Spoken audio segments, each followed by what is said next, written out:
अक्टूबर 2023 मैं अपने Aheri police station Maharashtra में काम कर रहा था। तभी हमारे स्टेशन में एक खबर सुनने को मिलती है कि पिछले 20 दिनों में महागांव विलेज में एक फैमिली के 5 मेंबर्स की मौत हो चुकी है। इसकी वजह से गांव वाले डरे हुए हैं, परेशान हैं। उनको लग रहा है कि ये एक काला जादू है और वहीं कुछ लोगों को लग रहा है कि ये कोई बीमारी है जो फैल रही है। जब ये बात मैं अपने एसपी नीलोट पाल को बताता हूँ तो वो तुरंत हमारी एक टीम बनाते हैं और इन्वेस्टिगेशन के लिए भेज देते हैं। पहले तो हम उस फैमिली के घर पे जाते हैं और वहाँ पे गांव के कई सारे लोग पहले ही थे, तो हमने सोचा कि चलो पहले लोगों से पूछताछ कर लिया जाए। और उनसे पूछताछ करने पे पता चला कि फैमिली का कोई मेंबर जिंदा ही नहीं है और जो जिंदा भी है वो हॉस्पिटल में एडमिट है और घर में सिर्फ 1 या 2 ही लोग हैं जो सही सलामत हैं। ये सुनने के बाद हमारी टीम को लगा कि ये ऐसी कौन सी बीमारी है जिसका इलाज डॉक्टर्स भी नहीं कर पा रहे हैं। इसका जवाब ढूंढने के लिए मैंने अपनी टीम के एक मेंबर को उन सारे हॉस्पिटल की रिपोर्ट लाने के लिए भेज दिया जहां फैमिली मेंबर्स एडमिट थे।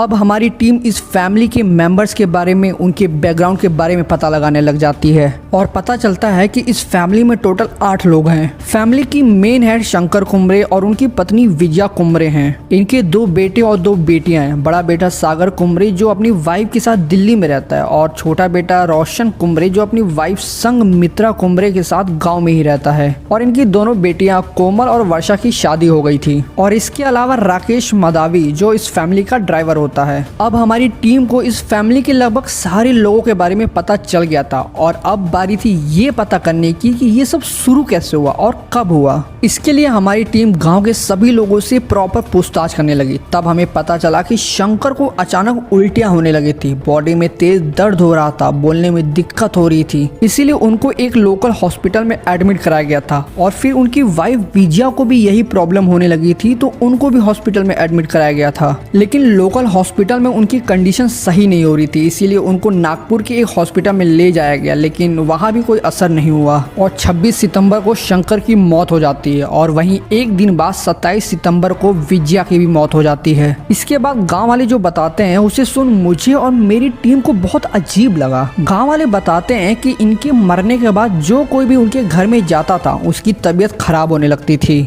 इनके बेटे और बेटियों को भी सेम प्रॉब्लम होने लगी थी। रोशन, कोमल, वर्षा इनको भी हॉस्पिटल में एडमिट कराया गया था और सागर इनका बड़ा बेटा, उसे तो दिल्ली वापस जाने के बाद प्रॉब्लम शुरू हुई तो उसे भी हॉस्पिटल में एडमिट कराया गया। रोशन, कोमल, वर्षा इनको भी नागपुर के हॉस्पिटल में ले जाया गया, लेकिन इलाज का कुछ भी असर नहीं हुआ। 8 अक्टूबर को कोमल की मौत हो जाती है, 14 अक्टूबर को वर्षा की मौत हो जाती है और 15 अक्टूबर को रोशन की भी मौत हो जाती है। ये सब सुनने के बाद मैं और मेरी टीम भी हैरान थी कि अचानक इस फैमिली में ये कौन सी बीमारी फैल गई है जिसका पता डॉक्टर्स खुद नहीं लगा पा रहे हैं। गांव वालों की एक बात मुझे बहुत गड़बड़ लगी कि उनका कहना था कि घर पे कोई भी फैमिली का मेंबर आ रहा है वो बीमार पड़ जा रहा है, लेकिन मैंने नोटिस किया कि फैमिली के कुछ मेंबर्स हैं जो अभी तक बीमार नहीं पड़े हैं। खैर तभी हमारे पास सारे हॉस्पिटल्स की रिपोर्ट भी आ जाती है। रिपोर्ट में लिखा था कि सबको हाथ पैर में जलन हो रहा था, तेज सर दर्द हो रहा था, उल्टियाँ हो रही थी, बहुत कमजोरी थी, बोलने में दिक्कत आ रही थी और होठ काले पड़ गए थे।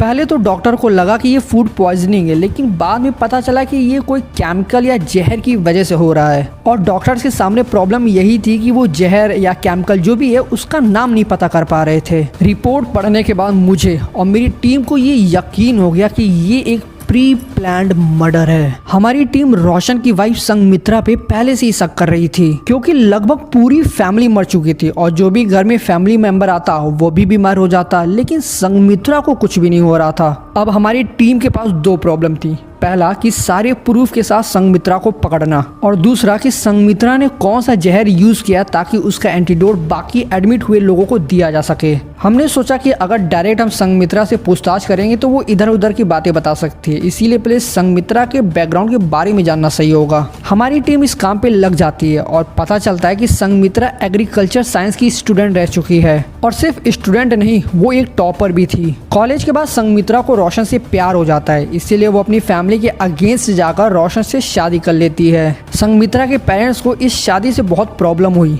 उन्हें समाज एक अलग नज़र से देखने लगा। वो इन सब चीज़ों को बर्दाश्त नहीं कर पाए और अप्रैल 2023 में खुद की जान ले लेते हैं। ये सब जानने के बाद हमारी टीम को 100% यकीन हो गया था कि इन मर्डर्स के पीछे संगमित्रा का ही हाथ है, क्योंकि वो एग्रीकल्चर की स्टूडेंट रह चुकी है तो उसे केमिकल्स और पॉइजन की अच्छी नॉलेज होगी। हमारी टीम ने संगमित्रा से पूछताछ शुरू की। शुरुआत में तो वो कुछ भी सही से नहीं बता रही थी, लेकिन जब हमने उसके सामने प्रूफ्स रखे तब वो सारी सच्चाई बताने लगी। शादी के बाद रोशन और उसकी फैमिली हर छोटी छोटी चीज़ों पे संगमित्रा को ताने मारने लगती थी, उसको मेंटली टॉर्चर करने लगते थे। और जब संगमित्रा के पेरेंट्स ने खुद की जान ले ली तब उसका इमोशन रोशन और उसकी फैमिली के लिए गुस्से और नफरत में बदल गया। संगमित्रा को लगने लगा कि अगर वो रोशन और उसकी फैमिली को मार देगी तो उसके पेरेंट्स को शांति मिलेगी। इसीलिए उसने अपनी मामी रोजा रेमटेक को इस प्लान में शामिल किया, क्योंकि रोजा का रोशन की फैमिली से पहले से ही जमीन को लेकर विवाद चल रहा था। इसीलिए रोजा भी इस मर्डर के लिए तैयार हो जाती है। संगमित्रा एक ऐसे जहर का यूज करती है जो खाना पानी में आसानी से मिल जाता था। वो थोड़ा थोड़ा जहर रोज खाने में मिलाकर रोशन और उसकी